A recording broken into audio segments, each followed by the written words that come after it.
우리는 하나님의 자녀, 주 사랑 안에 우리 거할 때 주님 나를 사랑하신 것 같이 우리도 서로 사랑할 수 있네. 우리는 주의 몸 된 교회, 뭐든지 제가 하나 될 때. 여러분, 고난주간 한가운데서 오늘도 주님을 찾는 여러분들을 진심으로 환영합니다. 익숙했던 은혜가 다시 세워지고 또 무너졌던 그 마음이 깨어나기를 원합니다. 이 새벽 주님의 사랑이 우리의 심령 깊은 곳에 간절히 임하기를 바라며 우리 찬송가 143장 우리 함께 찬양하도록 하겠습니다.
거룩하신 하나님 아버지, 고난주간 수요일 새벽에도 주님 앞에 나오게 하시니 감사를 드립니다.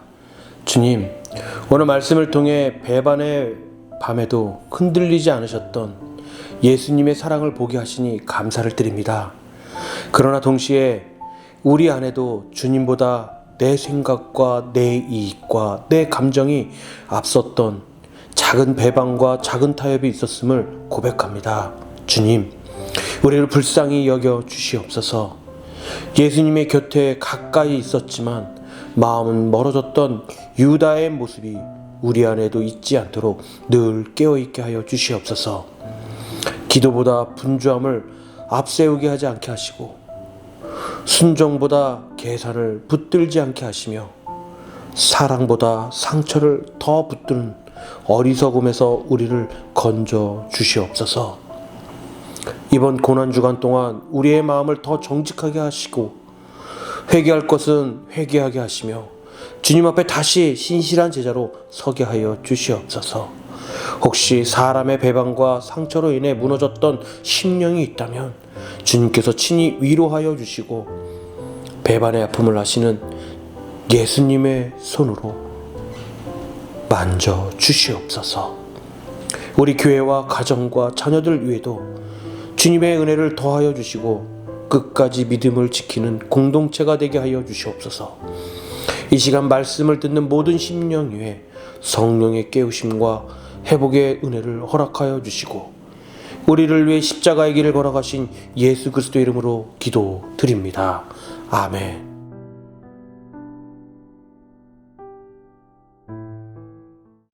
오늘 우리에게 주신 생명의 말씀은 마태복음 26장 14절에서 25절 말씀입니다. 그때 12 중에 하나인 가룟 유다라 하는 자가 대제사장들에게 가서 말하되 내가 예수를 너희에게 넘겨주리니 얼마나 주려느냐? 그들이 은 30을 달아주거늘 그가 그때부터 예수를 넘겨줄 기회를 찾더라. 무교절의 첫날에 제자들이 예수께 나와서 이르되 유월절 음식 잡수실 것을 우리가 어디서 준비하기를 원하시나이까? 성한 아무에게 가서 이르되 선생님 말씀이 내 때가 가까이 왔으니 내 제자들과 함께 유월절을 내 집에서 지키겠다 하시더라 하라. 제자들이 예수께서 시키신 대로 하여 유월절을 준비하였더라. 저물 때 예수께서 12 제자와 함께 앉으셨더니 그들이 먹을 때 이르시되 내가 진실로 너희에게 이르노니 너희 중에 한 사람이 나를 팔리라. 그들이 몹시 근심하여 각각 여짜오되 주여, 나는 아니지요. 주여, 나는 아니죠. 나와 함께 그릇에 손을 넣는 그가 나를 팔리라. 인자는 자기에 대하여 기록된 대로 가거니와 인자를 파는 그 사람에게는 화가 있으리로다. 그 사람은 차라리 태어나지 아니하였더라면 제게 좋을 뻔하였느니라. 예수를 파는 유다가 대답하여 랍비여, 나는 아니지요. 네가 말하였도다.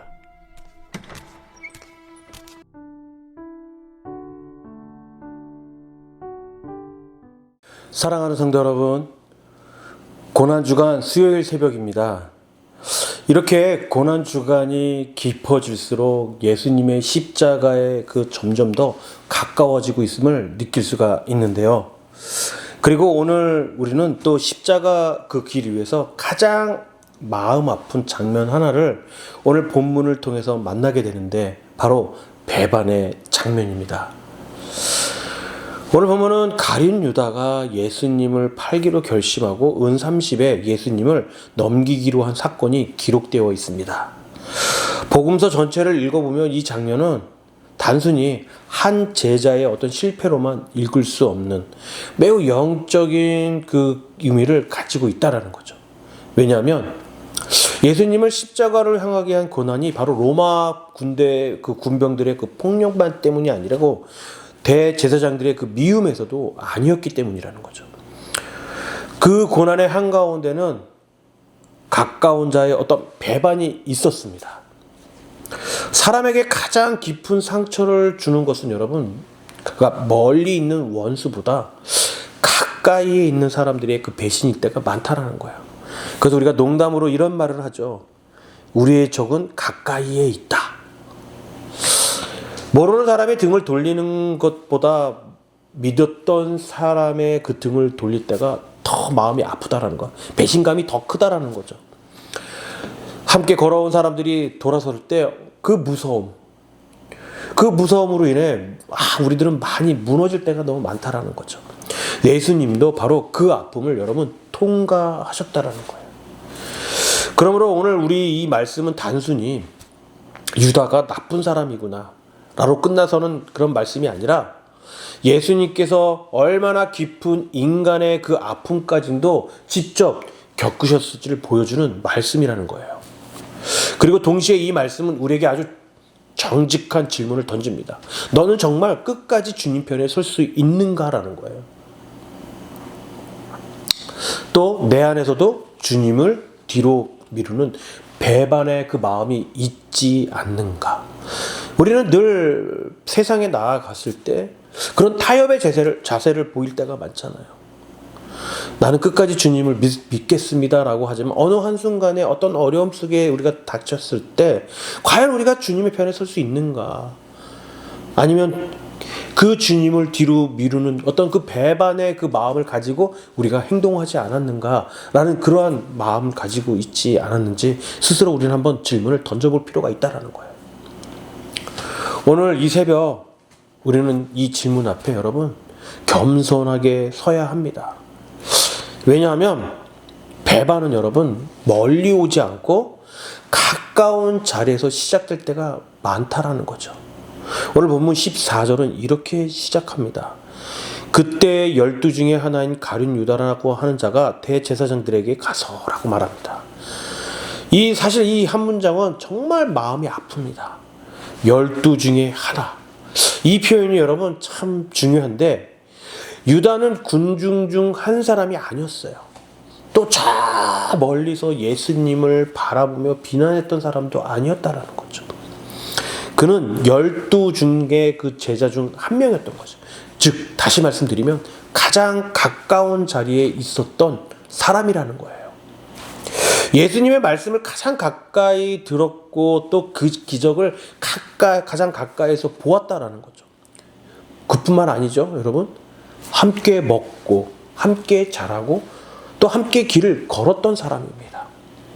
그런데 바로 그 사람이 다른 사람도 아닌 그 사람이 예수 그리스도를 팔았다라는 거. 여기서 우리는 매우 중요한 사실을 배우게 되는 거예요. 가까이 곧 충성이 되지 않는다는 가까이이 결국 우리에게 어떤 충성이 되지 않는다. 난 항상 너의 곁에 있을 거야.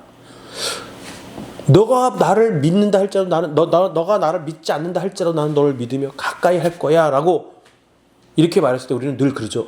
이 사람 참 좋은 사람이다. 참 충성돼 보인다라고 이렇게 말을 하잖아요. 그런데 오늘 말씀을 보니까 그러한 가까움이 곧 충성이 되지 않는다라는 말씀을 우리에게 해주고 있다라는 거예요. 교회에 가까이 있다고 해서 여러분 반드시 믿음이 깊은 것은 또 아니라는 거예요.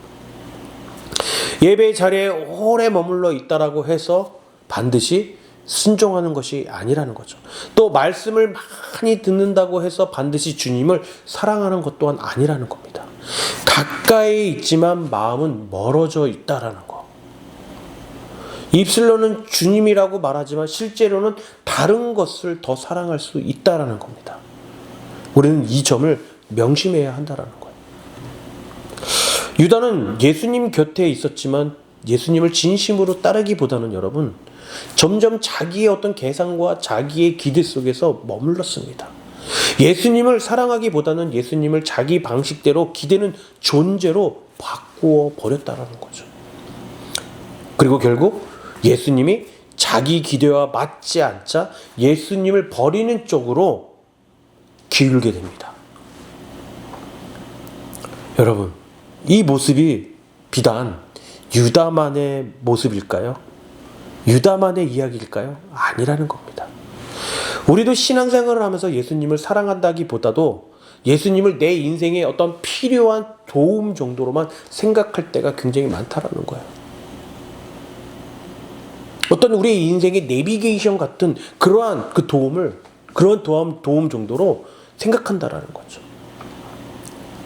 내 문제를 해결해 주면 좋고 뭐 아니면 말고 또 내 길을 열어주면 좋고 또 아니면 말고 내 형편을 바꿔주면 좋고 또 그것도 아니면 말고 이러한 생각을 갖고 있다라는 거예요. 그러니까 우리의 인생에 어떤 도움을 주고자 하는 그러한 그 정보로만 우리가 생각한다라는 거예요. 그런데 주님이 내 뜻을 움직이지 않으시면 서운해하시고 멀리하시고 마음이 식어갈 수 있습니다. 우리가 이것을 알아야 돼요. 왜요? 그것이 바로 영적인 위험을 나타내기 때문이에요.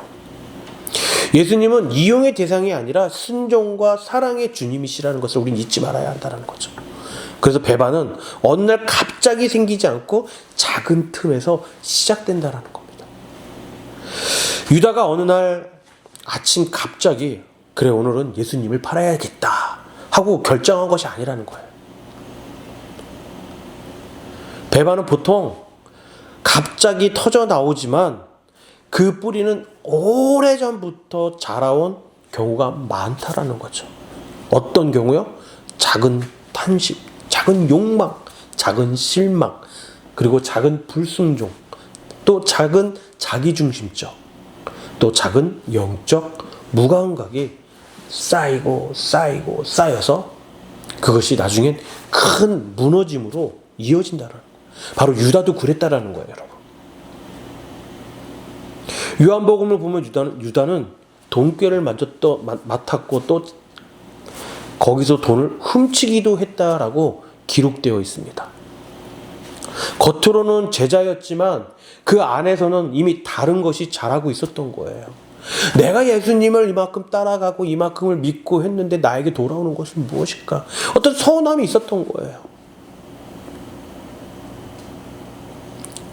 그것이 쌓여서 이제는 예수님을 팔기까지 가는 그러한 일들이 생긴 것이죠. 사람이 갑자기 무너진 것 같아 보여도 여러분 실제로는 작은 타협들이 오래 쌓여 있었던 경우가 많습니다. 기도를 하루 미루는 거, 또 회개하는 것을 그냥 덮어두는 거, 또 마음의 상처를 오래 품는 것, 또 순종해야 할 말씀을 미루는 것들, 또 하나님보다 세상의 걱정이 더 오래 머무르는 것들, 이러한 것들이 작아 보여도 여러분 결국 우리의 영혼을 멀어지게 한다는 거예요. 우리 아이들을 여러분 스마트폰, 그래요, 지금은 작아 보여요. 재밌는 거 보여요. 이게 뭐 우리 아이들한테 어떤 영향을 줄까요? 라고 생각할 수 있어요. 하지만 나중에 보면 그것이 쌓이고 보면 우리의 아이들의 뇌를 지배하는 게 바로 되어버린다는 거죠. 그래서 여러분 고난주간은 내 안을 점검하는 시간이 되어야 합니다. 여러분들의 안을 점검하는 시간이 되어야 한다는 거예요. 주님, 내 안에 작은 틈이 있지 않습니까? 주님, 내가 지나쳐왔던 죄와 타협이 있지 않았습니까? 주님, 내가 오래 머물러 붙들고 있었던 어두운 마음이 내 마음에 있지 않습니까? 라는 이러한 질문 앞에 우리는 정직하며 나아가야 한다는 거죠. 오늘 본문에서 가장 놀라운 부분은 예수님이 유다의 배반을 모르셨던 것이 아니고 이미 알고 계셨던 거예요. 예수님은 너희 중에 한 사람이 나를 팔리라 라고 말씀하세요. 즉 예수님은 알고 미리 다 아셨다라는 거예요. 그런데도 예수님은 유다를 그 자리에서 내쫓지 않으셨다라는 거죠. 그 식탁에서 당장 끌어내지 않으셨다라는 거예요. 우리들은 어떻습니까? 그 사실을 알았다면 어땠을 것 같으세요? 교회 안에서도 그런 일이 많잖아요. 누가 나의 말에 어떤 비방을 했다라는 이런 말을 들었을 때 어떻습니까? 우리는. 그런데 예수님은 그런 유다를 당장 끌어내지 않았습니다. 오히려 마지막 순간까지 함께 앉으시고 마지막 순간까지 말씀하시고 마지막 순간까지 그에게 기회를 주셨다라는 거예요. 이것이 여러분 우리가 말하는 복음입니다. 복음. 사람은 배신당하면 사랑을 거두지만 예수님은 배반 앞에서도 사랑을 거두지 않으셨다는 거예요. 이 장면은 우리에게 엄청난 위로가 됩니다, 여러분. 왜냐하면 우리도 완전하지 않기 때문이에요. 우리는 때로는 흔들립니다. 때로는 주님을 다른 곳을 더 붙들고요. 때로는 주님을 더 부끄럽게 만들고요. 때로는 순종보다 자기 보호를 선택할 때가 많다라는 거예요. 그럼에도 불구하고 주님은 우리를 포기하지 않으십니다. 오늘도 우리를 예배 자리로 부르시고 또 말씀 앞에 세우시고 회개의 기회를 주시며 돌아오라고 말씀하고 있다라는 거예요. 여러분, 이게 얼마나 큰 은혜인 줄 아세요? 여러분, 혹시 마음이 예수님을 사랑하는 것보다 더 멀어져 있습니까? 혹시 여러분들의 그 신앙이 완전 식어버려서 어렵게 생각하고 있습니까? 그렇다면 오늘 말씀을 듣고 그 삶을 살아가시길 바랍니다. 주님은 여전히 여러분들을 부르고 계시다라는 것을 잊지 마시길 바라요. 오늘 설교의 핵심은 이것입니다, 여러분. 배반이 컸지만 사랑은 더 컸다라는 거. 유다의 배반이 있었지만 예수님의 사랑은 흔들리지 않았다라는 겁니다. 사람의 죄가 깊었지만 하나님의 은혜는 더 깊었다라는 거예요. 인간의 어둠이 짙었지만 십자가의 사랑은 더 밝았다라는 것을 여러분 기억하시길 바라요. 오늘 이 새벽 우리는 배반의 상처를 아시는 예수님께 나아갈 수 있습니다. 그리고 동시에 내 안에 그런 배반성도 주님 앞에 내려놓을 수 있습니다. 주님은 상처도 아시고 죄도 아시고 또 그럼에도 우리를 여전히 사랑하심을 잊지 마시길 바라요. 고난주간 수요일 예수님의 사랑이 얼마나 깊은지 보여주는 날임을 기억하시길 바랍니다. 가까운 자가 등을 돌려도 예수님은 사랑을 멈추지 않으셨어요. 배반의 밤이 와도 예수님은 십자가의 길을 멈추지 않으셨습니다. 그리고 오늘 그 사랑은 우리를 향해 있다라는 거. 그래서 오늘 이 새벽 우리는 이렇게 기도하기를 원합니다. 주님, 내 안에 배반의 씨앗을 다루어 주시옵소서. 주님, 끝까지 주님을 사랑하는 제자가 되게 하여 주시옵소서. 주님, 상처보다 사랑이 크고 두려움보다 은혜가 더 크다라는 것을 믿게 하여 주시옵소서 라고 기도하시기를 바라요. 그래서 오늘 수요일 새벽 배반의 밤에도 흔들리지 않는 주님의 사랑이 오늘 모든 성도들의 마음을 깊이 덮어주시기를 주님의 이름으로 축원합니다. 아멘. 우리 함께 기도하겠습니다. 주님, 오늘도 말씀을 통해 우리의 마음을 비추어 주시니 감사를 드립니다. 배반의 밤에도 사랑을 거두지 않으셨던 예수님의 은혜 앞에서 우리 자신을 다시 내려놓게 하여 주시옵소서. 겉으로는 주님을 따른다고 하면서도 마음 깊은 곳에서는 주님보다 다른 것을 더 붙들고 살아왔던 모습을 용서하여 주시옵소서. 주님, 우리 안에 작은 타협과 작은 불순종, 작은 자기중심성과 또 작은 영적인 무감각을 십자가 앞에서 정직하게 내려놓게 하여 주시옵소서. 이번 고난주간 동안 우리의 믿음이 더 깊어지게 하시고 주님을 향한 사랑이 다시 회복되게 하시며 끝까지 주님 편에 서는 충성된 제자가 되게 하여 주시옵소서. 혹시 상처와 배신의 기억으로 아파하는 심령이 있다면 배반의 아픔을 하시는 주님께서 친히 찾아와 주셔서 위로하여 주시고 사람의 상처보다 더 큰 주님의 사랑으로 덮어 주시옵소서. 오늘 들은 말씀을 마음에도 담아두지 않게 하시고 삶 속에서 순종과 충성으로 살아나게 하시며 주님을 끝까지 사랑하는 삶으로 살아가게 하여 주시옵소서. 감사드리며 우리를 끝까지 사랑하시는 예수 그리스도의 이름으로 기도드립니다. 아멘.